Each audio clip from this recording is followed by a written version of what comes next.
David and Lynn for both joining us, and for everyone on the webinar as well. We really appreciate you guys jumping on. And I'm just going to go ahead and turn it over to the both of you. I don't know who wants to start. Yeah, so I am going to start. You can hear me, right? See Yep, me? I can hear Okay. you. Yep. Introduce myself. I'm Lynn Raymer. For those on the line that don't know me, been with Kellogg's, well, now Kellanova, and Dave will go into a few of the changes and introduce or tell you a little bit about himself as well. But I've been with Kellogg's going on 23 years, so we really appreciate this time getting in front of you, and hopefully our information that we share today will be helpful. That's the goal of this, and helpful. And if ever you have any questions, you can reach out to myself or Dave. I know we've got a lot packed in with what we're going to go over today, so I won't take a whole lot of time.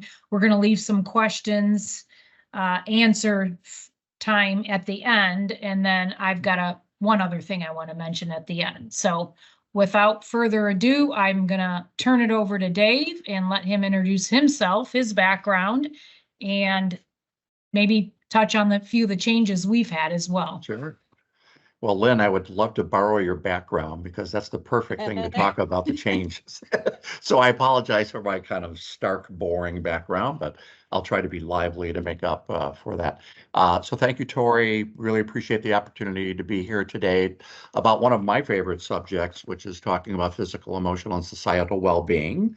I lead, in fact, holistic well-being for Kellanova. So we're going to be talking about how you may be able to leverage that based on some research I'm going to share with you that Kellanova has conducted.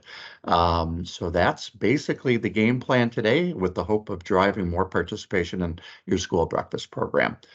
All right, Tori, let's go to the next slide. Right. And just one more thing, David, I'm sorry.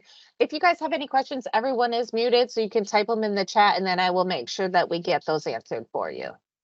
Yeah. All right. Sorry about that.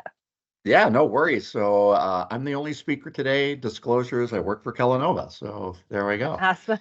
Nothing else to disclose, which is great. So yeah, Kellanova away from home. So long story short, you may have heard the words, or news, I should say, that Kellogg Company, and hopefully all of you recognize the red K in Kellanova. That's purposeful. It's not by mistake.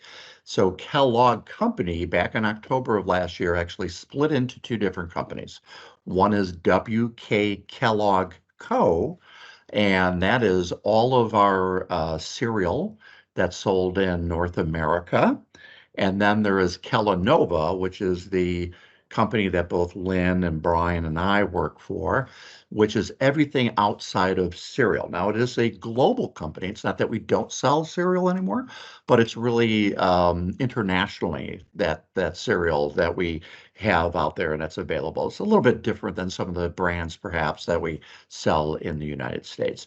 But that's it, and the good news is we're still committed to leverage those commitments that WK Kellogg, our founder of both of these companies, is committed to, putting people first and making sure that we produce high quality foods that help nourish America. So that's exciting because we know, as I'm going to be talking about Gen Alpha, it starts with kids, right? We want to get them off to the right start. So we all have a mutual goal in mind.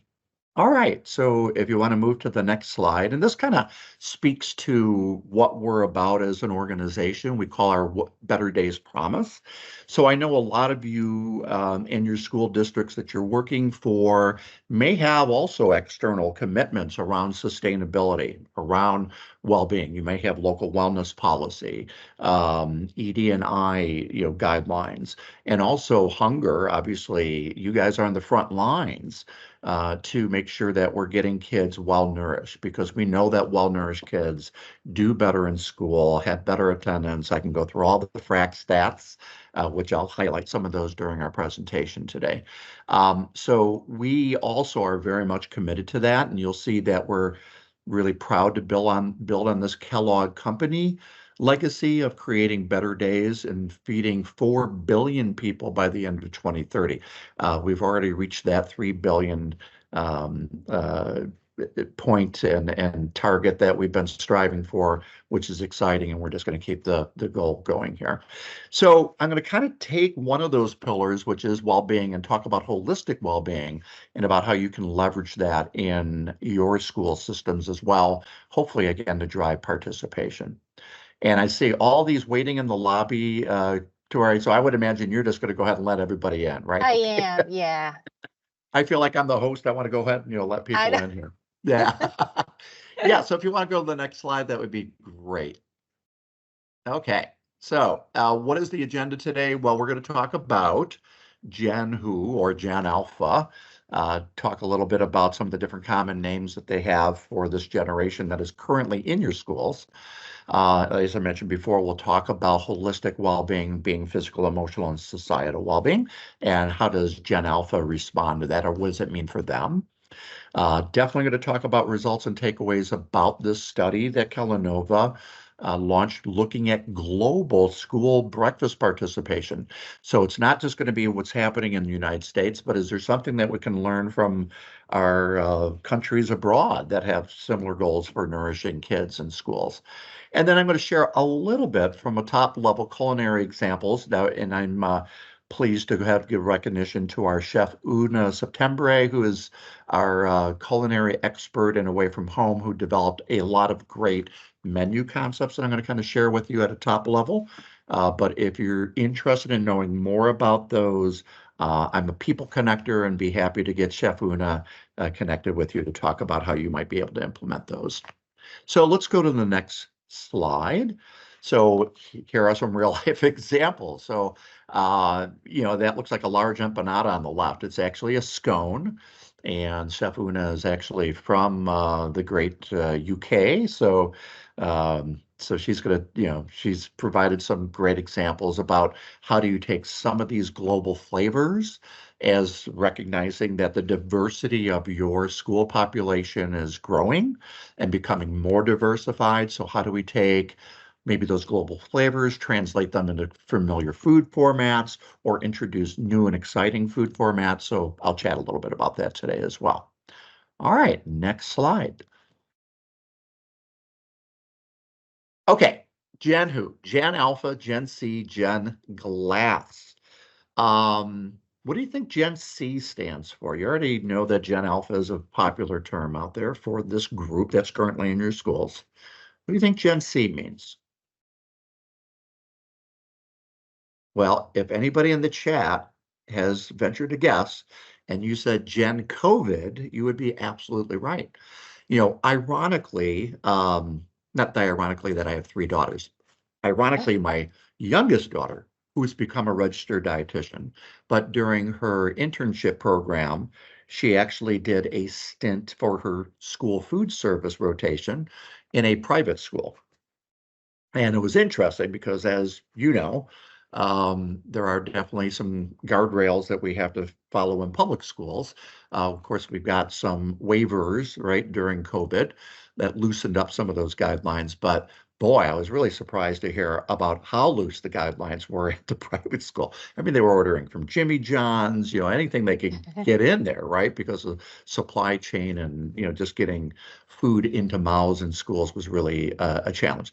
So we know that COVID during the time of COVID was a really big challenge, absolutely for students and everybody else involved too. But it's kind of interesting how that's made an impression on these students, right, moving forward. And of course, those that are taking care of them. So as I talk about holistic well-being, not surprisingly, we've seen more greater attention to not just physical well-being, but also mental well-being. Now, Gen Glass, maybe you would think after that explanation means, boy, these guys are really fragile. Well, I think they're often painted as being more vulnerable and more fragile, but then, perhaps they are more resilient. But this Gen Glass is absolutely a nod to the devices that they are, almost morphed into, I would say, as a new hybrid, student. So they are absolutely digitally connected like no other predecessor group in the past. We thought, Gen Z, millennials, nothing in comparison to our new Gen Alpha group. Okay, let's go to the next slide. Yeah. So some interesting factoids that you may already know. Gen Alpha is the biggest generation in history by size. They're going to be over 2 billion strong by the year 2025.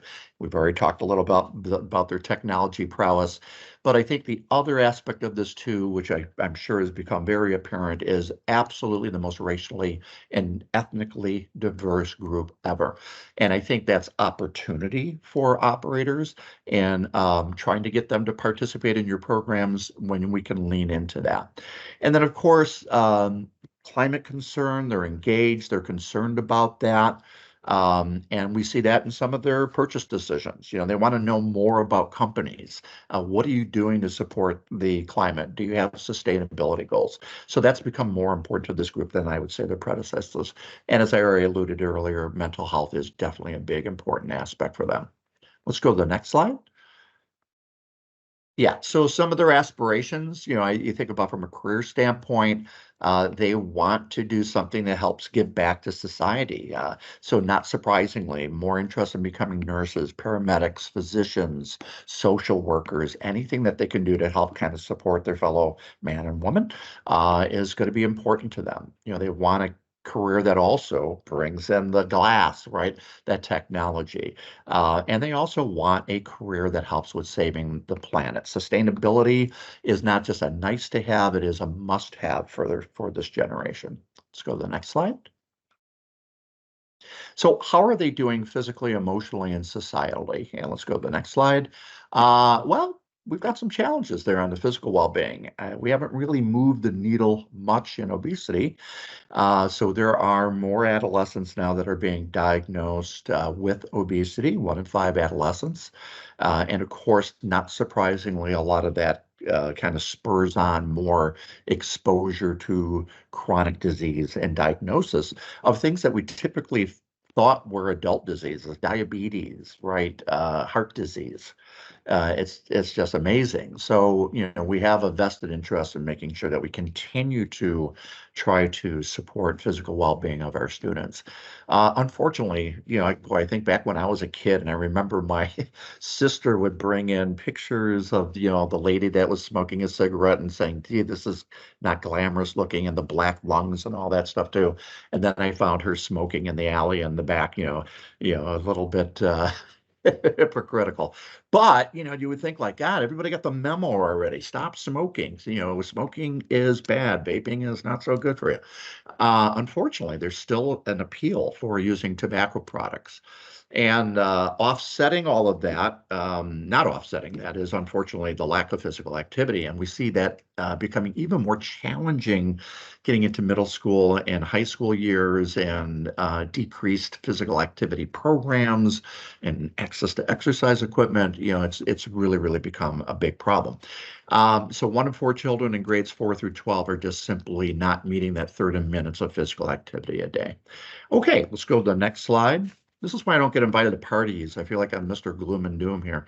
But from an emotional well-being standpoint, here we've got Elmo is kind of like the resident psychologist here. He's asking kids, how are you doing today? Because we do need to ask that question. Prior to COVID-19, we found that 1 in 5 children had mental disorders, and we're really being challenged, and this has become more exacerbated since COVID. 71% of parents said that the pandemic impacted their children's mental health, and close to a third of students are reporting that they're unhappy. And even more compounding to that is many of you that are sitting in on this, that are health education experts, don't necessarily have adequate training to help address many of these mental health challenges that our kids are being exposed to and having challenges with. So obviously, big gap, big opportunity for us to help really lean into and help our kids with their mental health challenges. Let's go to the next slide. And societal well-being. So these are really those social determinants of health that we know about. Poverty, still a big problem in this country. 1 in 5 children are living in poverty. 1 in 5 children live with hunger. So whether it's access problems, affordability, check, check, check, right? So more food insecurity and homelessness kind of connected together. 62% of children 6 to 17 years had parents who reported that they can't talk to them about things that mattered, so that's really a big concern. Having those constant communications, how are you doing? Really, how are you doing? Is going to be important. Uh, 35% of fourth graders have proficient reading skills. So we know that COVID had a big impact on a lot of the test scores. And, we're falling behind compared to a lot of other different countries, in reading and math and basic skills.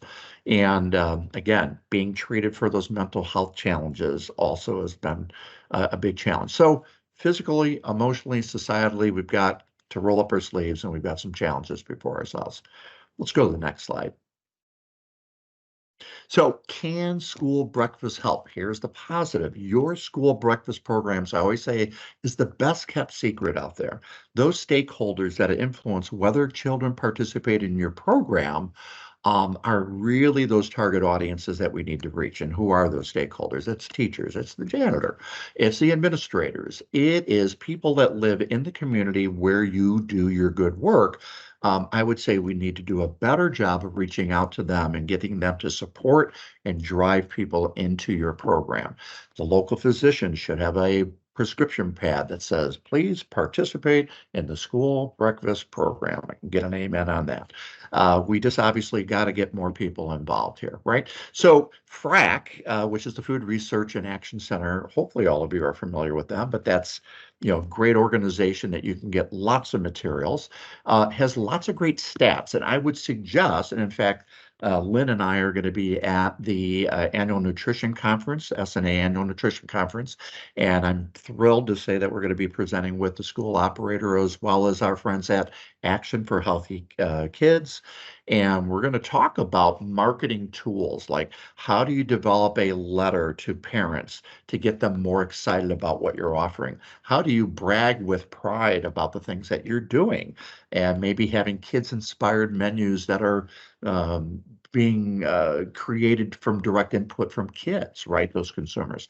So anyhow, all those things to drive breakfast participation, because we know that well-nourished children, as we just talked about earlier, do a better job academically and attendance, and the list goes on. Less violent activity, all those benefits are there. So, and Tori, remind me, is the deck going to be available for those that are attending today? It Okay. is. And I Yeah. just wanted to let you know too, David, you've got about 2 minutes left Oh, before wow. the All end. right. Yeah, Well, I'm we're going sorry. to do this speed. I got so excited about talking, I didn't realize that how much time flies when you're having fun. All right, let's That's go right. to the next slide because I'm going to be kind of selective in hitting some of the highlights. So I want to talk a little bit about this global research. And if you want to go to the next slide, there's different geographic areas. And what I wanted to do is kind of point out what's working and what's not working. So the UK actually has a wonderful program, if you want to click to the next slide, where they actually have kids eating with older kids, younger kids and older kids. They all eat at the same time. They all eat together. They have more time available. I know where your brain's going on this. That's great, Dave, but what about in the United States where we have limited? Well, but that's what I'm saying is that maybe this is where we band together and advocate for prioritizing school breakfast, prioritizing lunch, having adequate time, saying that what kids are learning from eating in your cafeterias or breakfast in the classroom and so forth does work for STEM education or STEAM education, right? So working with teachers to make a sensory exploration about trying different tastes and mouthfeel, all of those things. So they're doing that sort of stuff in the UK. And what have they found? Less violence, more participation. Kids self-select. It's not offer versus serve in the UK. It is, here's the food, you guys select what you'd like to eat and as much as you'd like to eat. Less obesity, the list goes on and on. So that's the best in class example. Let's go on and move forward to some of the not best examples. We're going to go on. Since you have access to this, you'll be able to see this. Brazil would be another great example. Well, I didn't say great example. It's food insecurity is their biggest challenge. Violence in the streets that kids encounter on their way to school are really super big challenges. So Brazil, South Africa, which is mentioned in here as well. India, those are big challenges. Now, I would say also in India, one of their biggest challenges is not having adequate time for working on projects at school. So they often take their meal times and use that to work on projects because they're so academically driven. So that can be a challenge getting adequate nutrition to them. All right, we're going to fast forward. So there's some great food Yeah, examples here for so you. actually we're at our time. So I Okay. don't know if there's something specific you want me to jump to real quick, or if there's Yeah, let's anything you get to want to the share. end where it just kind of talks about takeaways. And I apologize for some reason I thought we No, had a half hour, but that's okay. no. Not a Is this problem. the page you're looking for? Yeah, let's go with one more, which is Okay. the conclusion slide Okay. here. Yeah, so in conclusion, the good news is that your programs do have a positive impact on physical, emotional, and societal well-being. One of the things that you'll see in the deck is parent volunteering plays a big key role, so that could be an opportunity. Also enhancing the community connection. So as I mentioned about the stakeholders that influence participation, connecting with the retail dietitian at the local grocery store could be a great way of driving participation. Trying to get kids to bring home recipes that you can make at home, for example, could be another one too. And then lastly, you'll see a lot of great recommendations for globally inspired flavors and familiar food mats that will appeal to growing and diverse populations. All right, and then in the remaining time, seconds left, Lynn, I'll turn it over to you. Yeah, that's probably my fault too. Great job, Dave. And I know Tori's going to get this deck out. I think, Tori, I told him, hey, if we go over a little bit, you're fine Yeah. from when you and I talked. So I know you tried to pack a lot in here, Dave. Good stuff. Hopefully this was helpful. We were just kind of trying to top line kind of some things that are going on and maybe in other countries and how we can move forward and how important your program is. Of course, reach out to myself, reach out to Dave. I wanted to remind the group too, Tori, that you had posted that rebate that we've got right now on Yes. Nutri-Grain bars. That's in here, isn't it too, Lynn? Did you put that in the deck? I didn't put it in here, but I Okay. can share my screen and show it if you want real quick. I mean, it's up to you or. How about I include that? I'll include that rebate when we email Perfect. everything out to the group. Then that way they have it right in hand. Yep, and that's a Nutri-Grain bar rebate on all 3 of the whole grain flavors between now and the end of June. It's not incremental, it's case 1. So if you want to load up to get that rebate, to take advantage of the Nutri-Grain bars on your summer program, good idea to finish out the year and then on a summer program. We don't do a whole lot of these, but this is something I know the Nutri-Grain's got a nice clean label, and so I wanted to remind everybody that's out there. And I don't think we have any time for questions and answers, but again, reach out to myself or Dave. Yeah, and I appreciate you both jumping on. Anyone on the call, if you want to email me, I'm happy to get you in touch if you don't have their contact information. And again, thank you both so very much. I really appreciate it, and I hope you both have a great day. Thank you so much, Rory. Thank you. Yep. Thank you. Todd's got his full gear on. If you can see him, he's ready to roll. He does not take this lightly. I asked Todd to be here today because, well, first of all, my name's Ginny Cordy. This is Todd Schinkel, and he represents Tyson Foods in Ohio, and I'm in Michigan. Hey, Tori, how much time would you like us to take? I mean, we can get you back on track if you want us to go a little shorter. I'm going to give you the 20 Okay, minutes okay. because that was my error. So we'll go until 2:15. Okay, just give me a high sign at 2 minutes. Okay. Okay. Yep. So Todd, we're going to be talking mostly about beef today. We are going to be talking about some trends and a few other things, but we wanted to get beef out there again because even though COVID was several years ago, we had a tough time during that period producing beef, and we want everyone to feel confident in what we have, what's in stock at Gordon Food Service in Michigan, and what we have on the horizon. I just want you to take note too, at the bottom of this first screen has all our brands. And I like that because even today I'll be at a food show. Tyson is more than poultry. We do the burgers, the Bosco, the Crispitos. So it's just kind of a nice reminder to see all of our brands, if you will. So our product focus, like I said, is beef. And we do have a new poultry item that we want to show everybody. First of all, we serve the National School Lunch Program. We've done that since 1984. We're the #1 beef provider. Oops, sorry. To schools nationwide, serving over 5,000 school districts, management companies, and co-ops. Since 2015, we have provided over 260,000 in grant funds to schools across the country with our great grant giveaway and Hunger Hero campaigns. Oops. I always find this interesting. I always tell family members this. They have no idea the amount of production that Tyson goes through. Our prepared foods, which is everything except poultry, Crispitos, Bosco, everything except poultry, 73 million pounds per week in 34 facilities. As far as chicken goes, we process 47 million chickens per week in 185 facilities, which always is a staggering number to me. Beef, 155,000 processed per week in 14 facilities, and pork, 471,000 per week in 7 facilities.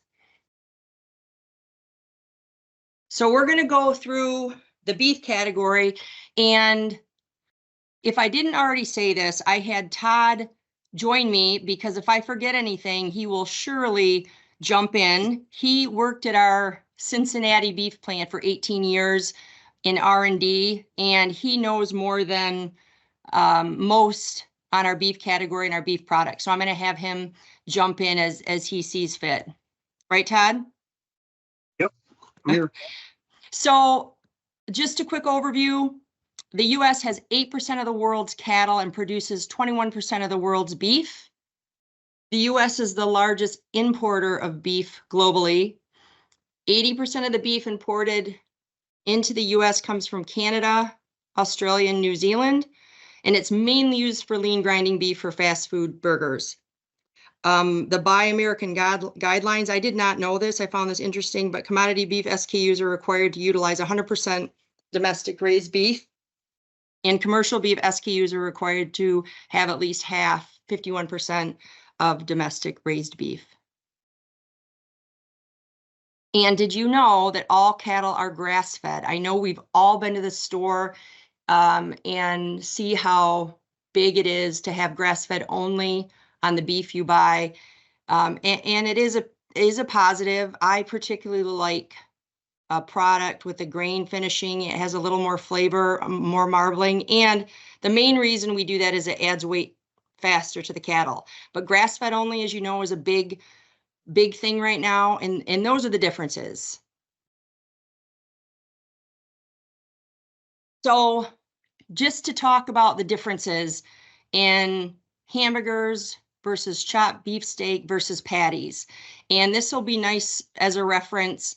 And basically, a hamburger is all meat. It may contain seasonings, does not contain any added water, phosphates, binders, or extenders, and it has to contain less than 30% fat. And I'm going to go through which items that you're probably buying right now through GFS fall under that category, then the ones that fall under the chopped beef steak burger category. And this is very similar to the burger, must come from primal cuts of beef, contain up to 30% fat, and also may contain seasonings and phosphates.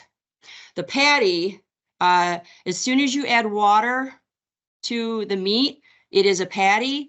It also contains phosphates, binders, or extenders. And an extender is an additive that will help extend the volume of the formula. Soy, applesauce, those are all examples of extenders. And a binder is an additive that helps form the patty, like a vegetable starch is a binder. Anything you want to add to those categories, Todd, or just as we go through the products? No, I think you covered it pretty well. It's easy just to simplify a patty is just to make sure you understand what you're buying. So if someone calls something a burger, if it literally just has water added to it, is at that point it's a patty. So I just think that's important. And the biggest difference, like she said, between a hamburger or a burger and a chopped beef steak is the difference is especially in our line of products, is just sodium phosphate. This is a Great. big difference. So you covered it pretty well. Thank you. So just to look at meatballs, basically a meatball must contain at least 65% beef or meat, and the binders and extenders are limited to 12% of the total product. And it's very similar to meatloaf. Not more than 12% extenders and binders, must contain at least 65% meat as well. And onion, tomato juice, water, and other liquid extenders are not directly controlled. Cracker meal, oatmeal, breadcrumbs, just like you make it at home. Soy ingredients, milk, and whole eggs are not required in the product name. So this is one of the top burgers that you buy through GFS, and it is a clean label, all beef, ground beef, not more than 20% fat, salt, flavor, and natural flavor. And it's got a very handmade texture. It's a 2-ounce burger, and like I said, no allergens, and one of the top selling burgers. In fact, I'm trying to see exactly where that actually is number 4 in the lineup. I just was looking at that myself, and I thought you might want to know that. This one is the number 1 burger that you. Jenny, Yeah. I apologize if you didn't say it. I know it was in the title. I just kind of want to point it out on that last burger. Sure. I just want to point out that's just so they know that is gluten-free. Thank you. That's important. Thank you. Yep. This one is the highest volume item that you guys buy through GFS here in Michigan. Ground beef, salt, caramel color, very clean label, great product, no soy added. Is this one gluten-free as well, Todd? No, that's not gluten. That's not gluten-free. Okay. But this is a 3-ounce burger. The GFS code is right up there. And I want everyone to know, as I'm going through these burgers, you have one that you probably have purchased or are purchasing for a while. If there are any of these burgers you want to see to try a different flavor, a different texture, you're probably buying the burger for the size, but please reach out to me. We can get you samples of different burgers that you might be interested in trying. It's very easy for us to ship product to you, or I can also bring it to you. So either way, don't be afraid to ask. And Jenny, on that note too, we do have people in outside states too. So Yep. could we still contact you, and then you could help us get them with the right Tyson person in their area, or? Yes, and I apologize if I'm focused on Michigan. I may have misunderstood that a little bit, but yes, most of these burgers are universal to GFS. Okay. I can get an entire list with all the GFS codes for everybody across, HPS. Okay, that would be great. So sorry about that, everybody. No, that's okay. Thank you. I won't mention Michigan again. No, This next one is the chopped beefsteak, and in Todd's opinion, for his many years, this is your favorite burger. Is that right, Todd? Yeah, that is correct. Yeah, I like the flavor of this burger. It's pretty clean. It does have phosphate, so I feel like it has a little bit of better holding capabilities because it helps bind that water in the patty. So it's a nice product for a steam table. Do you want to tell them a little bit about our branding system for the burgers? Oh. So yeah, I feel like a lot of these burgers, they're produced in our Cincinnati facility, which is the old, well, back in the day, it's the old Pierre and Advanced Pierre plant. So the branding system is actually a patented system. It's the only one I've seen in a bunch of different plants. It's very unique. So it's naturally goes through flames. The flames actually heat the branding system. So then it's naturally branded with basically just metal. Best way to say it is like metal bars. And it gives it that natural flame broil taste, just like you would get from your grill outside. So a lot of our burgers are they really only have to be light and seasoned because they get a lot of flavor and smoky flavor from our actual branding system. So. Great. That's good to know. This is a patty. And it's the main binder is applesauce, and again, a big seller for us across the states, but it is a patty, and It's a great product. Again, if you haven't tried this, or you want to maybe a little bit less of an expensive burger, this is a great option. Wait, did I miss a patty? Yes, this one. And this is just a little bit smaller patty, the 80125. I don't know if there's anything special about this one, Todd.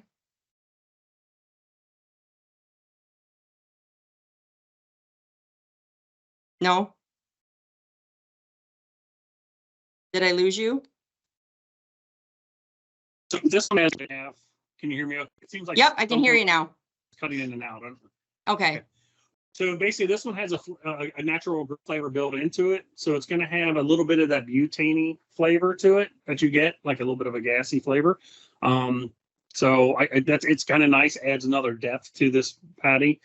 The only thing I will add is when you go from your all meat burgers to your beef patties, if I think it's a good transition too, if you get to a point where when we talk about, you're not just looking at just commodity. When you get to a point where maybe you run out of those beef pounds, sometimes it's a good thing to jump to that beef patty a little bit less expensive, because then you're getting some of your equivalent meats from soy instead of having to buy that more expensive raw material like beef. So just something I wanted to throw out there for you. Perfect. Thank you.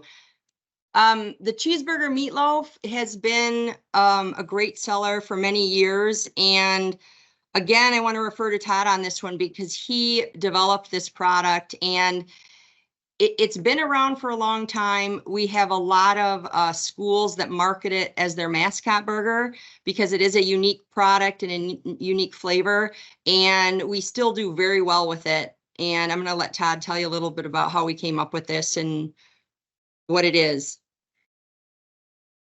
So it's kind of what it is. It's basically a loaded meatloaf, or you want to call it a loaded burger. It basically has diced cheese inside of it. It also has, so we have the ability at our Cincinnati plant to fully cook our patties or burgers. And then we have the ability to sauce our product after that. And then it can go directly into a spiral freezer to be immediately frozen IQF. So it's just a nice product. When I designed this, my whole goal was, when I was working with my seasoning company at the time, is I wanted it to taste like a McDonald's cheeseburger. The cool thing about it is when we actually tested it with kids, some of the comments that were coming back was literally, it tastes like a McDonald's cheeseburger. So I feel like I accomplished what I was trying to do with that, but it'll have a little bit of mustard. It'll have a little bit of ketchup obviously built into it. And it even has a little bit of pickle in it too, to give it that little bit of pickle flavor. So. Yep, it's a great description, and hence marketing it as something different. It's not your regular burger that you serve. You can serve it as a Cougar burger, a Viking burger, whatever your mascot is, and it's a fun way to sell it. I know they've been doing that for years, and I love that idea. Wonder Bites, I wanted to touch on these, the teriyaki beef dippers. We've seen a surge in production, not production, but sales on these. You know, they were gone for a time during COVID. They're back, and they're making a great comeback again. Just a great one-off beef product to serve something different. It's been around for a long time. And the Smoky Grill rib patty with honey barbecue sauce, another classic that's been around for a long time, but we're seeing increased sales on it as an alternative to a burger. But again, a great tasting product. We also have the Smoky Grill in a pork patty, which we're going to be showing and trying to infiltrate in the market again. But they're both great products. Just one is beef and one is pork. The Philly beefsteak is newer to us, maybe 2 or 3 years, and it's a commodity beef. It's awesome for a Philly steak, obviously, but Todd and I show this a lot as an ingredient, you know, from anything from using it as a beef for an Asian dish, just over rice with teriyaki sauce, or, you know, on a pizza. Obviously a Philly steak, but if you're going to order the product in and have it in house, you want to have some different applications for it. And there are some great recipes we have both online and that we can send you in our database. Beef meatballs, we have several different types of meatballs. This is our biggest seller, 1/2 ounce all beef meatball. Todd, why don't you talk about the beef crumbles? This is again one of your areas of expertise. So the first one you're looking at right now is an all meat crumble. Okay, and I explain this. I want to kind of explain how it's kind of produced, so you'll see the difference. And most beef crumbles out there that you'll see, they run through a thermal screw, which means they're actually cooked in oil when they're processed. So what the best way to describe that is, it almost puts like a little skin on the outside of the crumble. So it's different. It's more pizza topping. You'll see at different places. It's a great product. But to be perfectly honest, if you go to the next slide, this is my personal favorite, is the fine beef crumbles. The reason why I like this product so much is I just think the applications are endless with this. I think, I've actually have recipes for tacos, sloppy. This is really popular to put in spaghetti sauce because it's such a fine crumble. You most likely will not see a finer crumble than this out there in the market. The cool thing about this product, that out in the market, it's probably one of the only ones that are actually cooked in steam ovens. So it doesn't really get that skin on the outside of it like a pizza topping. It's a little bit softer. So it's just a nice crumble, a lot of different applications. And like I said, it makes a great taco meat, great sloppy joe, and it's already fully cooked. So it's a nice product. This does have soy, though, just so you know, in comparison to the other one, that it was an all meat option. Lastly, with our beef, the mini twin, it's a great product for summer feeding, for everyday feeding, just to have out there. Just a mini twin cheeseburger. This is one of our best sellers, and just wanted to make sure you knew it was out there. Anything you want to add to this one, Todd? And I'm sorry, Tori, did you say 2:15? Yep, I Okay. have 2 minutes. Doing Okay. good. Okay, so real quick, Yep. real quick on that one, the IW, just make sure you don't open the package, thaw it out before, and 275 in the oven. It works great. perfect. That's Thank you. These are just cheat sheets for everything we went through. If you want just these, those 3 cents, we can do that. The other item we have coming out in the marketplace, it's new. It's an all dark taco season chopped chicken. It's great for Taco Tuesday. Like I said, it's new. We've got a couple districts in Michigan using it and doing very well. And you'll see that at some upcoming shows as well. Real quick, I just want to talk about commercial chains, because we spend a lot of time researching where kids are going, where they want to eat, and what kind of foods they're eating. I'm just going to skip to this. These are interesting to me. If you look at the 6 and 12-year-olds, 13 to 17, 18 to 24, McDonald's is still their number one. As you go down the list, they change a little bit. Domino's, Chick-fil-A, Starbucks for the older kids. Number 4, the Taco Bell across the board was interesting, but it just shows what ages and what is trending today, where they're going. Again, we did the same thing for the foods. Number 1 are French fries. Number 2, we got pizza for the younger kids, but burgers remains high on the list. Hence finding new ways to sell and create burgers. And you can review this on your own time. I'm just going to end with, I'm not going to go through these because we're out of time, but with all the discussion about burgers, Dave said on his presentation how big global flavors are. Just the recipes we have and the ideas we have for creating different burgers. We've got a huge database of recipes that we'd be happy to share with you. So feel free to reach out to Todd or myself for those. And that's it. Awesome. Hey, Jenny and Todd, I know you guys don't cover Indiana, but I have a member in Indiana, and they are asking if they can still get beef pounds for next year. Do you know who I could direct them to? Yes, we sure do. Okay. I'll email that to you. Okay, perfect. And Or I then, can- so that's Patty. I see you're in your question and answer. So if you could just let me know, Patty, what school you're at, I will make sure to get that to you when I get that from Jenny so they can answer your question on that. Michigan and Ohio, we do our commodities a little bit different. We're a single bank. I don't believe that's true in Indiana. So we will make sure we get the right Tyson person to answer that question for you. Yes, it's Liz Boyle, and I'll send you that info. Okay. Thank you, Jenny. Thanks for having us. Yeah, thank you. Does anyone have any Thank you. questions?